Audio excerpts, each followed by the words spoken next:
Halo semuanya, balik lagi di channel Halo Edukasi. Bulan adalah satelit satu-satunya yang dimiliki oleh Bumi yang berada di 384.400 km. Bulan diketahui terbentuk setelah 30-50 juta tahun usai proses pembentukan tata surya selesai. Namun masih ada yang sampai saat ini masih menjadi pertanyaan bagi para ahli, yakni mengenai bagaimana bulan ini tercipta. Para ahli telah merumuskan berbagai teori yang paling bisa menjelaskan terciptanya bulan. Dari banyak teori tersebut, inilah 6 teori yang paling umum tentang proses terbentuknya satelit bumi, yakni bulan. 1. Teori visi. Teori visi atau the vision theory adalah sebuah hipotesis yang dirumuskan oleh putra kelima dari Charles Darwin, yakni George Darwin. George Darwin mengemukakan pendapatnya ini pada abad ke-19 dalam bukunya yang berjudul Needless to Say, The Tides, halaman 281-284. Berdasarkan teori ini, George mengatakan bahwa bulan dahulu adalah bagian dari bumi namun terpisah. Teori ini mengacu pada kecepatan rotasi bumi yang semakin melambat seiring berjalannya waktu. Menurut George Darwin, rotasi bumi berputar sangat cepat sehingga bulan terpisah dari bumi. Teori ini muncul dari adanya kesamaan mantel bumi dengan mantel bulan yang memungkinkan terjadinya bumi melepaskan lapisan terluarnya.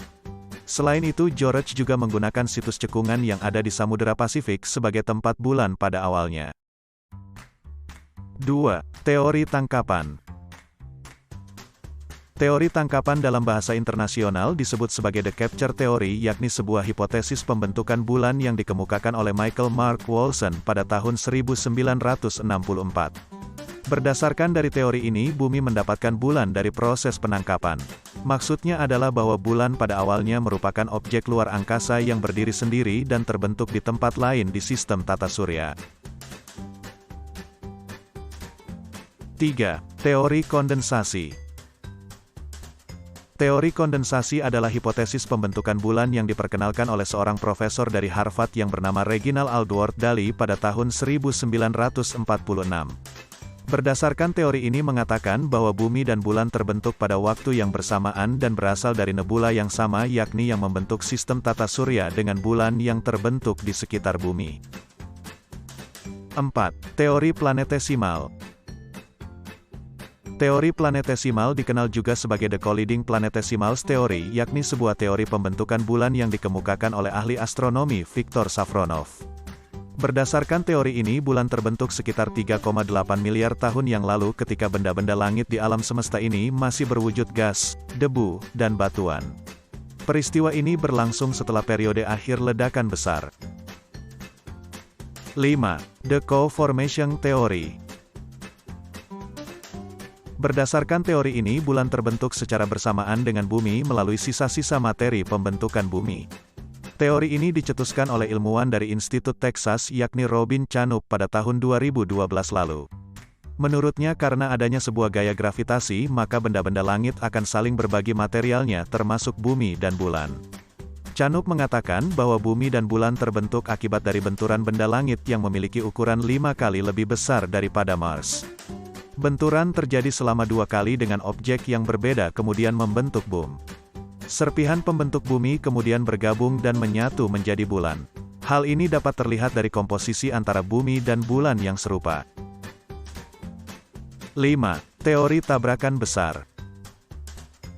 Teori tabrakan besar umumnya dikenal sebagai the giant impact theory yang merupakan hipotesis pembentukan bulan yang dikenalkan oleh ahli geokimia Inggris Alex N. Halliday pada tahun 2000.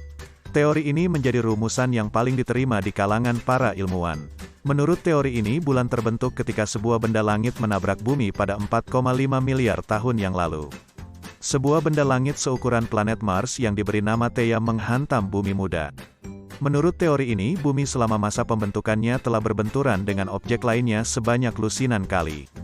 Benturan-benturan ini menghasilkan serpihan-serpihan bumi yang kemudian membentuk bulan. Itulah 6 teori pembentukan bulan beserta penjelasan lengkapnya. Sekian video kali ini, semoga bermanfaat. Jangan lupa untuk like, subscribe, dan aktifkan lonceng notifikasi agar tidak ketinggalan informasi penting lainnya dari Halo Edukasi.